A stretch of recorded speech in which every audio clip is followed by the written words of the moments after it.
Hello दोस्तों, तो जैसा कि पिछले एपिसोड में हमने देखा था कि मास्टर यांग की फाइट मून डेमन गॉड एग्रेस से होने वाली थी, जिसके बाद हम देखते हैं कि मास्टर यांग के पास में और कोई ऑप्शन नहीं होता है, इसलिए आखिरकार वे भी इसके बारे में कुछ नहीं कर पाते हैं। और अब इस तरह से हम देखते हैं कि वे उनके साथ में फाइट करने के लिए चले जाते हैं, जिसके बाद बाकी डेमन भी इसके लिए एक्साइटेड हो गए थे और फिर वह एग्रेस का चेयर अप करने लगते हैं, क्योंकि उनको ऐसा लगता है कि मास्टर यांग एग्रेस के सामने कुछ भी नहीं कर पाएगा। मगर इसके बाद हम देखते हैं कि मास्टर यांग इतनी आसानी से डरने वाले नहीं होते हैं, इसलिए आखिरकार हम देखते हैं कि वह इसके लिए पूरी तरीके से रेडी हो गए थे। और फिर तभी कुछ देर में हम देखते हैं कि एग्रेस भी यहाँ पर आ जाता है, जिसे देख बाकी सभी भी इस बात से काफी डर गए थे। और अब इस तरह से हम देखते हैं कि उनको मास्टर यांग के बारे में चिंता होने लगती है। वहीं हम देखते हैं कि बाकी सभी भी इस बात से काफी परेशान हो जाते हैं और कहने लगते हैं कि इस समय तो मास्टर यांग होली सिटी से बाहर चले गए और क्या सच में वह मून डेमन गॉड एग्रेस का सामना करने वाले हैं। और फिर वे सभी कहने लगते हैं कि आज काफी टाइम के बाद ऐसा हुआ है कि इंसानों का सामना इतना पावरफुल डेमन गॉड से होने वाला है। जिसके बाद वहीं हम देखते हैं कि हाउचन भी इस बात से काफी परेशान हो गया था और फिर वो कहने लगता है कि आखिरकार ऐसा कैसे हो सकता है, क्योंकि असल में गार्डियन सोल थ्रोन के रूल के अनुसार मास्टर यांग तो असल में होली सिटी को छोड़कर जा ही नहीं सकते, क्योंकि अगर ऐसा हुआ तो फिर हेवन की पावर उनको नहीं छोड़ेगी। अब इसलिए हम देखते हैं कि वो इसके बारे में सोचकर और ज्यादा परेशान होने लगता है और कहने लगता है कि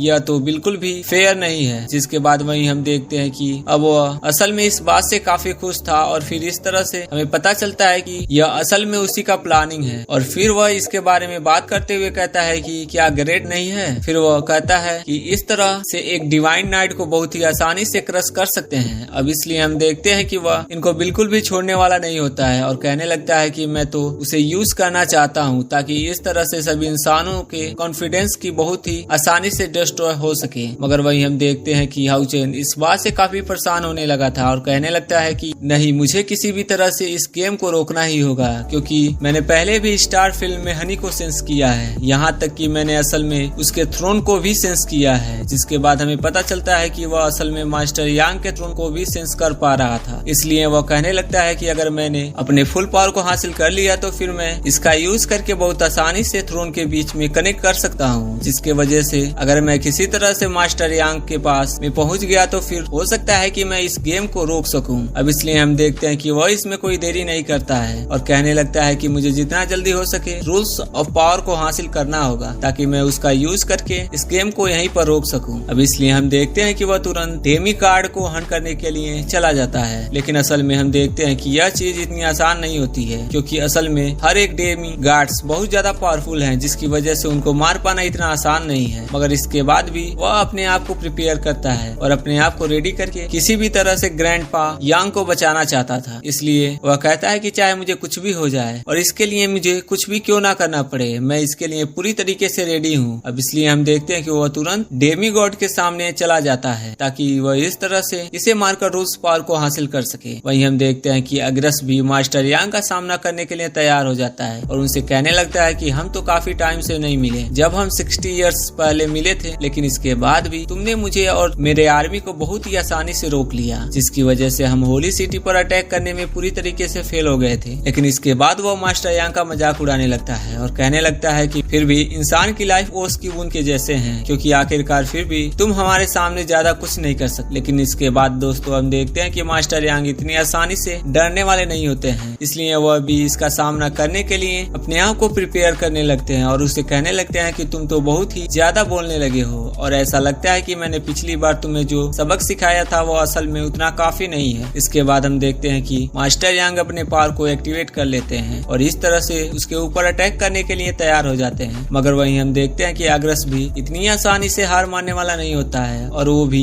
इनसे कहने लगता है कि क्या सच में तुम्हें लगता है कि तुम इस बार भी जीत पाओगे। मगर इसके बाद भी हम देखते हैं कि मास्टर यांग उससे डरने वाले नहीं होते हैं और वह तुरंत उसका सामना करने के लिए तैयार हो जाते हैं। जिसके बाद दोस्तों एग्रेस भी इनके सामने फाइट करने के लिए तैयार हो जाता है और कहने लगता है कि तुम तो असल में अब काफी ओल्ड हो गए हो, जिसकी वजह से अब तुम्हारे मूवमेंट पहले जैसे नहीं है। तब इसकी ऐसी बात सुनकर मास्टर यांग इस पर काफी गुस्सा हो जाते हैं और अब इस तरह से हम देखते हैं कि उन्होंने अपने पावर का यूज करके इस पर अटैक करना शुरू कर दिया था। जिसके बाद दोस्तों हम देखते हैं कि एग्रेस भी इतनी आसानी से इनको जीतने देने वाला नहीं होता है, इसलिए वो भी अपने आप को बचाने लगता है, जिसकी वजह से मास्टर यांग अभी इसका कुछ भी नहीं कर पाते हैं। मगर तभी इसी बीच हम देखते हैं कि मास्टर यांग फिर से अपने स्वॉर्ड पावर का यूज करके इसके ऊपर अटैक करने के लिए रेडी हो जाते हैं। जिसके बाद वही हम देखते हैं कि एग्रस ने भी अपने पावर का यूज करना शुरू कर दिया था और अब इस तरह से वह भी अपने वेपन का यूज करके इन पर अटैक कर देता है। अब जिसकी वजह से हम देखते हैं कि मास्टर यांग का पावर अब इसके सामने कुछ भी नहीं कर पाता है और अब इस तरह से वह अपने आप को बचाने के लिए शील्ड वाले पावर का भी यूज कर देते हैं। लेकिन इसके बाद भी हम देखते हैं कि मास्टर यांग इसके सामने कुछ नहीं कर पाते हैं और इस तरह से वह उनके ऊपर काफी भारी पड़ने लगता है। अब हम देखते हैं कि सभी इस बात से काफी परेशान हो गए थे और अब इस तरह से इनको मास्टर यांग के बारे में काफी चिंता होने लगती है। तभी अचानक से हम देखते हैं कि उनको अपने आसपास में कोई पावर फील होने लगती है, जिसकी वजह से वह इसके बारे में और ज्यादा परेशान हो जाते हैं। इसके बाद दोस्तों हमें पता चलता है कि मास्टर यांग का पावर बर्न होना शुरू हो गया है, जिसके बाद वह कहने लगते हैं कि जब तक उसका कनेक्शन दुनिया से है तब तक वह बहुत ही आसानी से मूव कर सकता है और अब असल में सारी प्रोटेक्टिव पावर उसी के द्वारा यूज की जाएंगी। जिसके बाद वही हम देखते हैं कि मास्टर यांग भी एग्रस के ऊपर काफी गुस्सा हो गए थे, इसलिए वो इसे इतनी आसानी से छोड़ने वाले नहीं होते हैं। और फिर हम देखते हैं कि वो अपने ब्लेसिंग फ्लेयर वाले पावर का यूज करना शुरू कर देते हैं और इसके बाद वह इस पर अटैक करते हुए कहने लगते हैं कि तुमने इसे 60 इयर्स पहले देखा था, लेकिन यह इस बार पहले से बेटर हो गया है और इसलिए मैं चाहता हूँ कि तुम इसे फील करो। लेकिन इसके बाद भी हम देखते हैं कि एग्रस इनका मजाक उड़ाने लगता है और कहने लगता है कि फिर भी यह बिल्कुल पहले के जैसा ही है। तब इसकी ऐसी बात सुनकर मास्टर यांग इस पर और ज्यादा गुस्सा हो जाते हैं और अब इस तरह से हम देखते हैं कि वे फिर से उसके ऊपर अटैक करने के लिए चले जाते हैं। जिसके बाद हम देखते हैं कि एग्रस भी इतनी आसानी से हार मानने वाला नहीं होता, इसलिए वह भी अपने पावर का यूज करके इनके ऊपर अटैक करने की कोशिश करने लगता है। लेकिन फिर भी वो इस बार इनके सामने कुछ भी नहीं कर पाता है, जिसकी वजह से मास्टर यांग इसके ऊपर भारी पड़ने लगते हैं और अब इस तरह से वे इसके एक हाथ को काट देते हैं। मगर इसके बाद भी हम देखते हैं कि एग्रस को इसके बारे में कोई चिंता नहीं होती है, क्योंकि उसने इसे बहुत आसानी से रिजनरेट कर दिया और फिर वो इनके ऊपर अटैक करते हुए कहता है तुम्हें एक्सेप्ट कर लेना चाहिए कि तुम ओल्ड हो गए हो। अब इसके बाद वो कहने लगता है कि भले ही तुमने 60 इयर्स पहले अकेले ही होली सिटी को बचा लिया था, लेकिन असल में अब तुम काफी ओल्ड हो गए हो, जिसकी वजह से तुम अब यहाँ ज्यादा देर के लिए टिक नहीं पाओगे। अब इसके बाद हम देखते हैं कि मास्टर यांग इसके सामने इतनी आसानी से डिफीट होने वाले नहीं होते हैं और वह अभी भी इसका सामना करने के लिए ट्राई करते हैं। जिसके बाद हम देखते हैं कि एग्रस अपने पावर का यूज करने के लिए तैयार हो गया था और इनसे कहने लगता है अब हमारे बीच में 5 लाख स्पिरिचुअल पावर का गैप है, जिसकी वजह से चाहे तुम इसके लिए कुछ भी कर लो, लेकिन असल में तुम इसे क्रॉस नहीं कर सकते। अब इतनी बात कहने के बाद उसने अपने पावर का यूज करके इन पर अटैक कर दिया था। मगर इसके बाद भी हम देखते हैं कि मास्टर यांग को इसके बारे में कोई ज्यादा चिंता नहीं होती और कहने लगते हैं कि ऐसा लगता है कि तुम 60 इयर्स पहले वाले बात को बहुत आसानी से भूल गए हो, क्योंकि मैंने तो उस समय में तुम्हें शुरुआत में ही रोक दिया था और इसलिए चलो मैं तुम्हें बताता हूँ कि पावर क्या होती है। इसके बाद हम देखते हैं कि मास्टर यांग आखिरकार अपने पावर का यूज करके रेडी हो जाते हैं और कहने लगते हैं कि मैं अपने बोनस का भी यूज करके होली सिटी को बचाऊंगा। जिसके बाद वह अपने सील थ्रोन के पावर को एक्टिवेट करने लगते हैं, जो कि सच में देखने में काफी डेंजरस लग रहा था और अब इस तरह से उनको इसमें कोई ज्यादा टाइम नहीं लगता है और वह अपने सील थ्रोन के पावर को एक्टिवेट कर लेते हैं और इसके सामने आकर खड़े हो जाते हैं। जिसके बाद हम देखते हैं इसके प्रेशर से बाकी डेमन भी काफी परेशान हो गए थे और कहने लगते हैं कि अचानक से क्या होने लगा है। जिसके बाद हम देखते हैं कि बाकी सभी भी अब इस बात से काफी खुश हो जाते हैं और कहने लगते हैं कि ऐसा लगता है कि अब एग्रस इनके सामने कुछ भी नहीं कर पाएगा। पर दोस्तों मास्टर यांग जैसे ही अपने पावर को एक्टिवेट करने लगते हैं तब इसे देख एग्रस भी इस बात से काफी हैरान हो गया था और कहने लगता है कि यह तो असल में लेवल 9 के स्टेज 9 में है और इसका स्पिरिचुअल पावर भी अचानक से 9 लाख से ज्यादा हो गई है। लेकिन इसके बाद भी हम देखते हैं कि मास्टर यांग अब इसके ऊपर काफी गुस्सा होते हैं, जिसकी वजह से हम देखते हैं कि वे इस पर अपने पावर का यूज करते हुए कहते हैं कि आज तुम बच नहीं पाओगे। अब इतनी बात कहने के बाद हम देखते हैं कि मास्टर यांग अपने पावर का यूज करके इस पर अटैक कर देते हैं। तब इस पर एग्रस भी इसे रोकने के लिए कोशिश करता है, लेकिन फिर भी वह इसमें कामयाब नहीं हो पाता है और मास्टर यांग के पंच से वह इसमें इंजर्ड हो जाता है। लेकिन इसके बाद भी हम देखते हैं कि मास्टर यांग इसे इतनी आसानी से छोड़ने वाले नहीं होते हैं, इसलिए वे भी फिर से अपने पावर का यूज करके इस पर अटैक करना शुरू कर देते हैं, जिसकी वजह से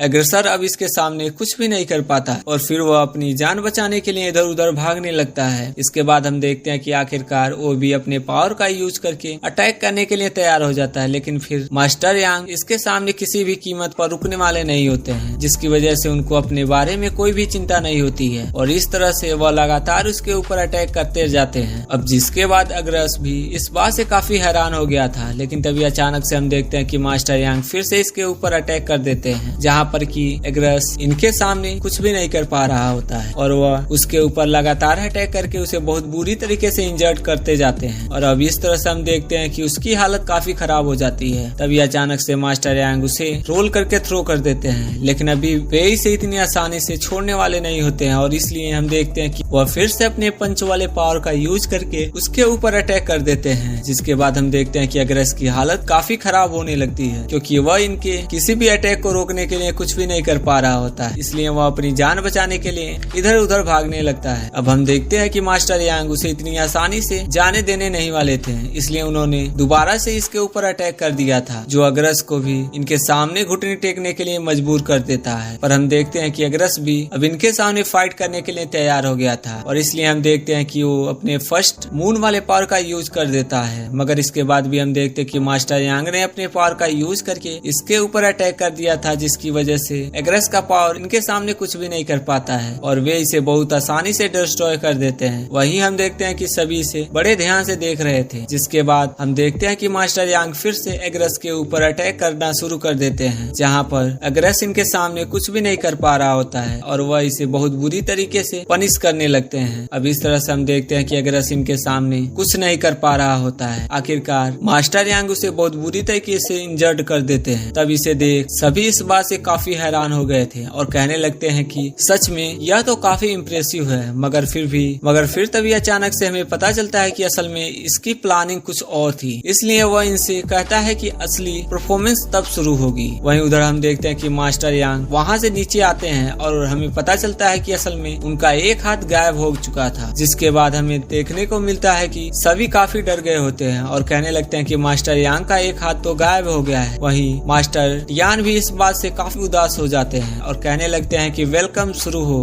और कहने लगते हैं कि बैटल शुरू हो गया है। फिर हमें पता चलता है कि असल में इनके सिल्क थ्रोन का बैकलेस है, क्योंकि वे असल में होली सिटी को छोड़कर नहीं आ सकते थे और अब इसी वजह से यह सब शुरू हुआ था। वहीं हम देखते हैं कि डेमन सियान के ऊपर हंसने लगता है और कहने लगता है कि सच में तुम इंसानों में सबसे ताकतवर हो और इस वजह से मैंने तुम्हें चूज किया है। वहीं हम देखते हैं कि डेमन सियान के ऊपर हंसने लगता है और कहने लगता है कि सच में तुम इंसानों में सबसे ज्यादा ताकतवर हो और यही वजह है कि मैंने तुम्हें चूज किया है ताकि मैं तुम्हें सबके सामने मार सकूं। इसके बाद वो इनसे कहने लगता है कि आखिरकार तुम मेरे सामने कितनी देर के लिए टिक पाओगे, क्योंकि असल में जब तक मैं अपने डोमेन में हूँ मैं अपने आप को तुरंत रिकवर कर सकता हूँ। अब इसलिए वो इनसे कहने लगता है कि यही मेरे और तुम्हारे बीच में डिफरेंस है। जिसके बाद वहीं हम देखते हैं कि मास्टर हान भी अब इस बात से काफी परेशान होने लगते हैं और कहने लगते हैं कि इसके डोमेन में अब इसकी स्पिरिचुअल पावर तो असल में 1 मिलियन टच कर चुकी है और अब तो ऐसा लगता है कि वो डेमी गॉड के लेवल में पहुंचने वाला है। तभी हम देखते हैं कि एग्रस अपने टूनर एक्लिप्स ट्रिपल मूवमेंट वाले पावर का यूज करके रेडी हो जाता है और अब इस तरह से इसका यूज करके मास्टर यांग के ऊपर अटैक कर देता है। जिसके बाद हम देखते हैं कि मास्टर यांग इसके सामने इतनी आसानी से डिफीट होने वाले नहीं होते हैं। वह भी सीन प्रिविजन वाले पावर का यूज करके इसके सामने अपने आप को तैयार कर लेते हैं। अब इसके बाद हम देखते हैं कि आखिरकार वे इस बार इसके पावर के सामने कुछ नहीं कर पाते हैं और वे इस तरह से इसके सामने कमजोर पड़ने लगते हैं। जिसके बाद मास्टर टियान इस बात से काफी उदास हो गए थे और फिर वे इनको देखते हुए कहने लगते हैं कि क्या तुम अभी भी इसे कंटिन्यू करना चाहोगे। जिसके बाद हम देखते हैं कि मास्टर यांग को अपने बारे में कोई चिंता नहीं होती है और इसलिए वे भी अपने पावर का यूज करके उसके ऊपर अटैक कर देते हैं। जिसके बाद एग्रस को अब इसके बारे में कोई चिंता नहीं होती है, क्योंकि वह समझ गया था कि अब इनके ऊपर बैकलेस शुरू हो गया है और इसलिए वे इसके सामने ज्यादा टाइम के लिए कुछ नहीं कर पाएंगे। इसके बाद हम देखते हैं कि आखिरकार मास्टर यांग इसके सामने कुछ नहीं कर पा रहे होते हैं और वे इसके सामने कमजोर पड़ जाते हैं। अब अगले सीन में हम देखते हैं कि मास्टर यांग का दूसरा हाथ भी गायब हो चुका था, जिसे देख एग्रस उनका मजाक उड़ाने लगता है और कहने लगता है कि सबसे पहले राइट वाला हाथ गायब हो गया था, जिसका मतलब है कि अब थ्रोन का बैकलेस शुरू हो गया है। अब वहीं हम देखते हैं कि वेंजाऊ इस बात से काफी परेशान हो गया था, लेकिन आखिरकार अब वे इसके बारे में कुछ भी नहीं कर सकते थे। वहीं एग्रस कहने लगता है कि अब केवल कुछ ही टाइम बचा हुआ है, क्योंकि असल में तुम जैसे ही यूज किए गए थे तब उसी समय ही डिसाइड हो गया था कि इसका आउटकम क्या होगा। अब इतनी बात कहने के बाद वह इनसे कहने लगता है कि अब तुम कुछ भी नहीं कर सकते और इसलिए तुम मरने के लिए तैयार हो जाओ। जिसके बाद वहीं हम देखते हैं कि सभी लोग इस बात से काफी उदास हो गए थे और वह मास्टर यांग के लिए काफी परेशान होने लगते हैं। तभी अबाऊ कहने लगता लगता है असली गेम तो अब शुरू होने वाला है, क्योंकि अब यह अपने क्लाइमैक्स पर जाने वाला है। वहीं उधर हम देखते हैं कि हाउचेन भी इस बात से काफी गुस्सा हो गया था और वह डेमंस को मारने के लिए अपने डिवाइन फ्लेम का यूज करने के लिए तैयार हो गया था। जिसके बाद हम देखते हैं कि वह सीनियरी से रोकने के लिए कोशिश करते हैं और उससे कहने लगते हैं तुम अपने डिवाइन सोल को बर्न करना बंद करो, नहीं तो फिर इसकी वजह से तुम्हारी फिजिकल बॉडी कोलैप्स हो जाएंगी और आखिरकार तुम्हारा सोल स्टार फील्ड के द्वारा डिस्ट्रॉय हो जाएगा। लेकिन इसके बाद हम देखते हैं कि हाउचेन अब इसमें रुकने वाला नहीं होता है। वह कहने लगता है कि जो हनी के साथ हुआ मैं वो नहीं होने दूंगा। इसके बाद वह अपने पावर का यूज करके इसके ऊपर अटैक कर देता है, जिसकी वजह से डेमंस इसमें बहुत आसानी से मारे जाते हैं और आखिरकार हम देखते हैं कि इस तरह से उसने कुछ रूल्स पावर को हासिल कर लिया था और फिर कहता है कि मैं उनको जरूर बताऊंगा। तो दोस्तों, अगर आपको एक्सप्लेनेशन अच्छा लगा तो वीडियो को लाइक कर देना, चैनल को सब्सक्राइब कर देना। मिलते हैं अगले वीडियो में, तब तक के लिए keep watching, keep supporting, thank you.